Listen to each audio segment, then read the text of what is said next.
గురించి నోటికొచ్చినటువంటి కారు కూతలకు వస్తున్నటువంటి వాళ్ళకి యోగి ఆదిత్యనాథ్ భలే చొరకబెట్టారు.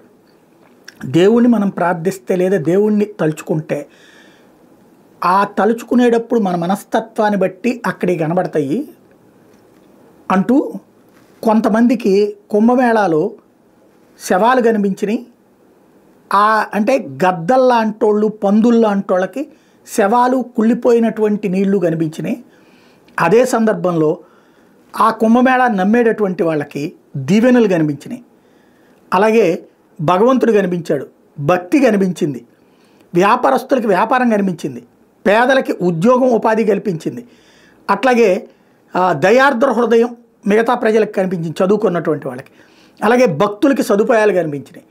మీకు ఏది కనిపించిందంటే మీ బుద్ధి, అది బుద్ధి కర్మానుసారిణి అని చెప్పుకొచ్చారన్నమాట.